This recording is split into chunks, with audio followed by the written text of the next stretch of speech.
Hello, everyone, and welcome back to another Perpetual Chess bonus pod covering the scintillating 2024 FIDE candidates. As I record this, the evening of Thursday, April 11th, we have reached the halfway point of the candidates.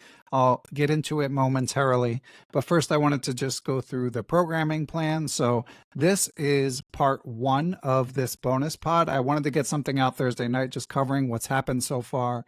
I'll share a few thoughts, share the next round's pairings, but we'll keep this short and just get you caught up on, again, what's been tremendously entertaining. And then tomorrow, Friday, I will be recording the main part of this bonus pod, interviewing Grandmaster Daniel King of the Powerplay Chess YouTube channel, of course, renowned author and chessable author and commentator, and one of my favorite YouTubers. So tomorrow I'm going to interview him and release it as part two, but I wanted to get the news drop out early since we're not used to these tournaments being on the North American time zones. So anyway, if you happen to catch this before 9 a.m. Friday, New York time /1 p.m. Greenwich Meridian, you can even watch me interview Daniel live on his YouTube channel. So I'll put the link to that in the show description. But if you're listening later than that, don't despair because it will be released on the Perpetual Chess podcast feed as well. Now, as for what's going on in the tournament, it's been tremendously entertaining, fighting chess, emotions on display, particularly in this round that concluded today. Gukesh just lost an absolute heartbreaker to Ali Reza. He was winning, which would have put him in clear first. 18 years old, he would have been in clear first at the halfway point. Ali Reza had a worse position, losing position down a pawn, and was in immense time trouble. And Ali Reza was like possessed and just started playing like a genius with no time on his clock. And well, he is a genius, so it kind of makes sense. No time on his clock, just put tremendous pressure on Gukesh, and Gukesh had some missteps in a complex rook ending, and suddenly he was in a mating net right on move 40. As an amateur player, I found it all too relatable where things are going great, you have not a concern in the world, and then 6 moves later, poof, you lost, you're walking out of the hall and you don't even know what happened. So there's really moving video of Gukesh just as he sort of realizes he's losing, as his clock is about to fall. Really moving stuff, but the tournament is young. Gukesh is still in the thick of it. We'll get into the standings right now, in fact. So in the open section, Nepomniathchi is in clear first with 4.5 points, half a point back. Gukesh and Fabiano and Pragananda all with 4 each. Just to say a little bit about each player, I mean, Nepo, he's a tough one to bring down. I don't know if he's been called Teflon Jan before, but he should be now because he's got caught in the Petrov twice now by Pragananda and by Naka in an amazing game today.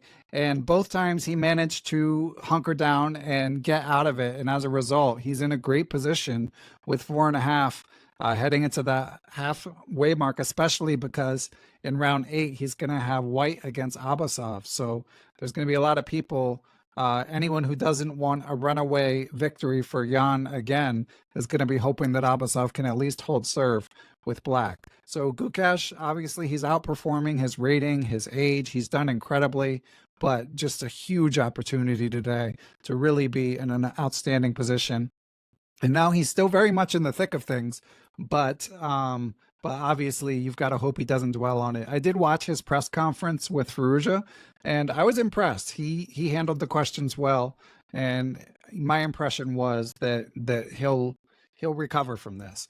Fabiano's been very professional, 4 points. He didn't get much today against Pragananda. So it feels like he has another gear, but, half a point back. He's not in bad shape. Pragananda's been very impressive, very surprising and creative opening choices right there as well. Hikaru with 3.5.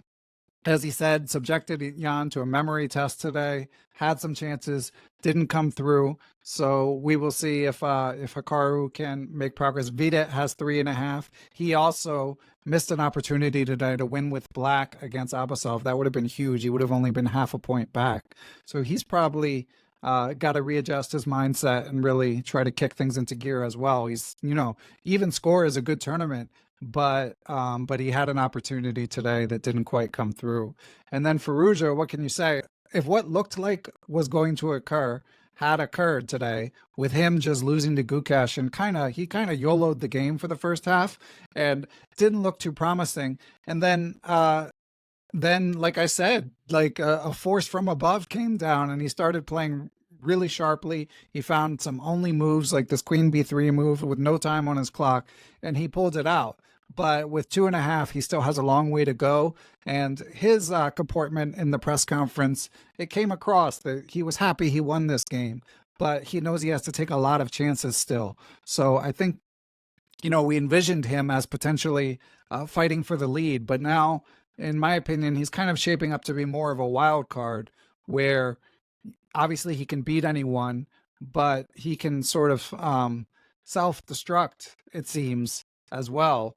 And obviously, similar to the way that Abasov may or may not be getting targeted, especially if he's black against the higher rated players, it almost seems like Alireza, I mean, he could, of course, go on a run and win the rest of his games, but he also, if things get tense, we don't know how he'll recover at this point, given his performance in this candidates and the prior one. And then you've got Abasov, who had been hanging in there, had been putting on a good showing. Now he's got 2 points. So I guess performing probably around his rating. So just to make sure I covered all of the scores. So Nakamura 3.5, Gujarati 3.5, Firouzja 2.5, Abasov 2. And then in the women's section, Tan Zhongyi having a great tournament in clear first with 5 points. Goryachkina, half a point behind her, no surprise. By the way, today's games were relatively dull, dare I say, especially by this candidate's standards. But Lei Tingzhe did have a really nice win against Vaishali. She played some really cool sacrifices. Definitely worth checking that game out. Along with, you got to watch some recaps if you haven't already of the Nakamura Nepo game today. And of course, the Gukesh Firouzja crazy game. So, but anyway, so Tan Zhongyi in clear first with 5, Alexandra in second with 4.5, and then with 4 points each, Lagno and Lei Tingzhe. So I'd say those 4 are the main contenders at this point. And then with 3, you have Salamova having a good tournament for being the only IM in the field. Again, Vaishali's listed as an IM, but has done everything but been rubber stamped for the Grandmaster title. Humpy Kanaru, Muzichuk, and Vaishali all with 2.5, all probably wishing they were having a bit better tournament, but it happens to the best of us. So that's how the stage is set for Saturday. Can't wait until the tournament resumes. It's just been so entertaining.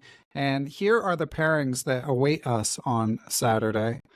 In the women's section, Lagno will have white against Goryachkina. Salamova will have white against Muzichuk. Tan Zhongyi will have white against Lei Tingzhe. That's a big gain. And Humpy will have white against Vaishali. And in the open section tomorrow, we have Nakamura with white against Caruana. It'll be interesting to see what path Hikaru chooses to try to test Fabiano there. Hikaru needs to put a couple wins on the board here sooner or later, although certainly Fabiano is not the one to pick on. As mentioned previously, Nepo has white against Abasov. I mean, a lot of eyes going to be on that one because as someone who mainly wants a suspenseful tournament, I hope Abasov can at least take home half a point. Pragananda has white against Firouzja again, so I feel like that game's going to be total chaos. We'll see. But between the spicy opening choices that Prague has shown, including surprising Fabiano with a French today, and again, Alireza with the mindset that he needs to win on practically all of his games, I wouldn't be surprised to see a total rock fight. So we will see. Vidit Gujarati with white against Gukesh. So should be entertaining. Again, please tune in for the second part of this pod, which will be released, if all goes well, about 12 hours after this one, as we hear from Daniel King about this incredible tournament. So thanks for listening, and be sure to look for part 2 of this podcast after we record the interview on Friday morning U.S. time. Take care.